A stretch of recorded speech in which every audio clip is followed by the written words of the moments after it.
mentioned last time that the word morality affecting public morals is in the federal law, the federal statute that Richard Nixon created.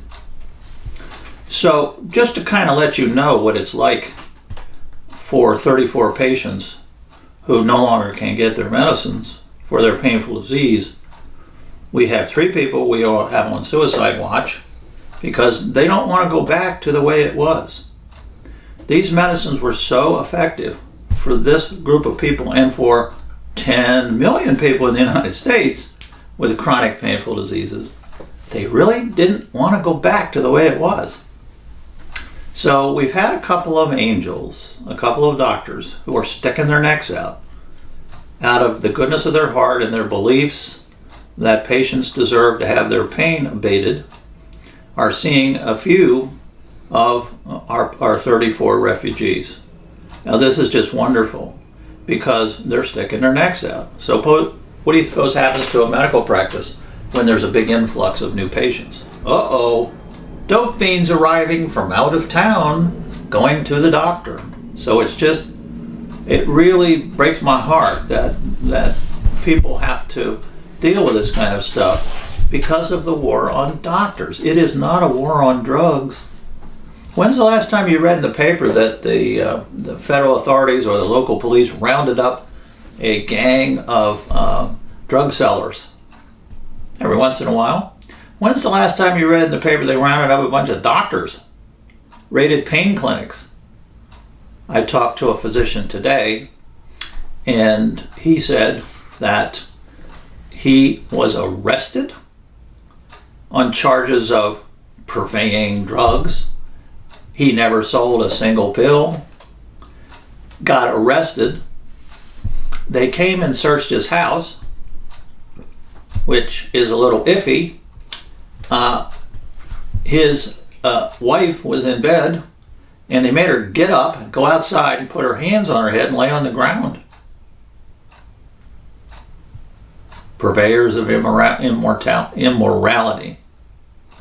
This is what people are afraid of. Addiction, fear. That they will turn into dope fiends and their lives will be ruined. But this is not true. It is time for the federal government to look into this. This has gone on long enough, and we, the purveyors of drugs, need to be protected in order to protect our patients. So when I was sanctioned, it affected 34 patients that did nothing. So when they arrested this doctor who was running a pain practice, he had 1,000 patients. And now, where did they go? The Board of Registration in North Carolina does not have a list of doctors who will treat opiate patients.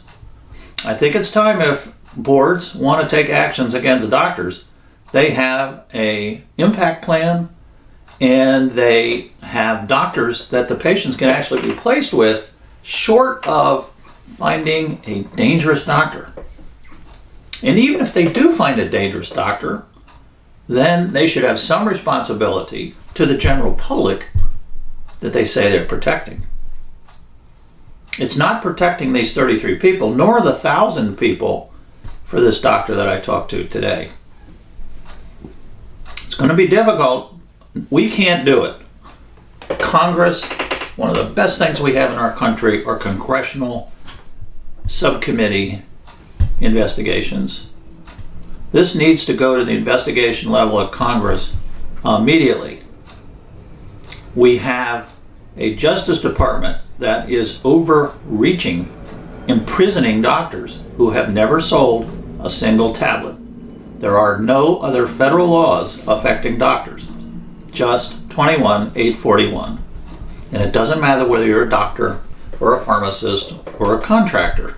You're selling drugs, that's against the law, and you're not paying taxes, so you need to be arrested. We will keep you up to date. I have one story today to hopefully follow up shortly.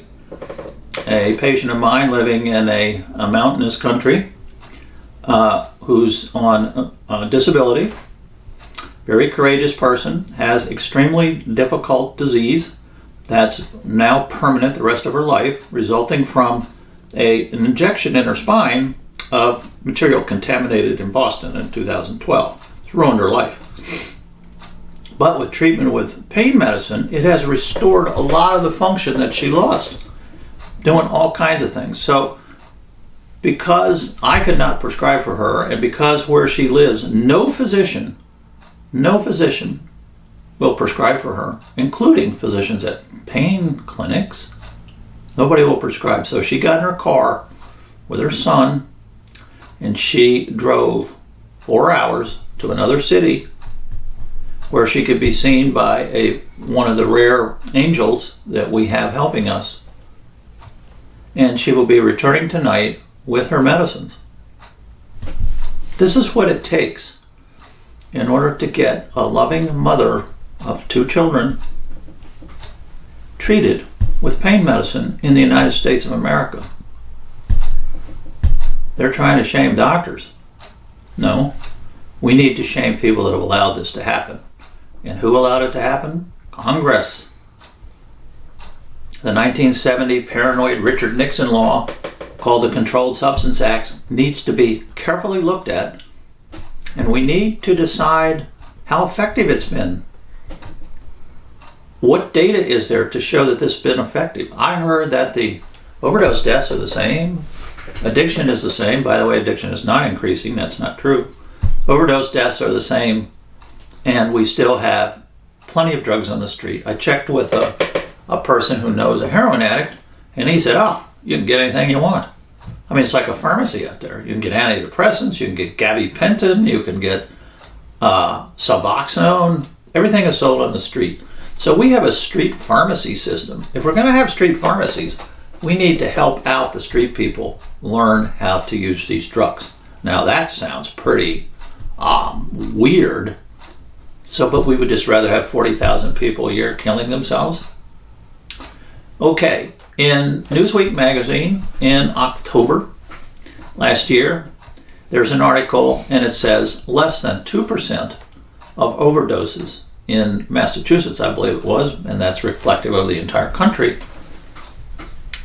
involved prescription opiates. 2%? And they're coming after us because they think we are responsible? 2%. And you can get the article yourself, Newsweek, October 2019. It's a discussion of a study that was done, and I read the study. It's pretty solid. So we will keep you informed about what happens when actions are taken against doctors, short of criminal activity. This is not criminal activity. Nobody said, that a criminal.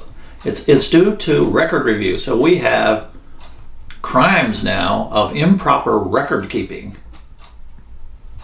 Those are the crimes that the state boards of registration in medicine are pursuing.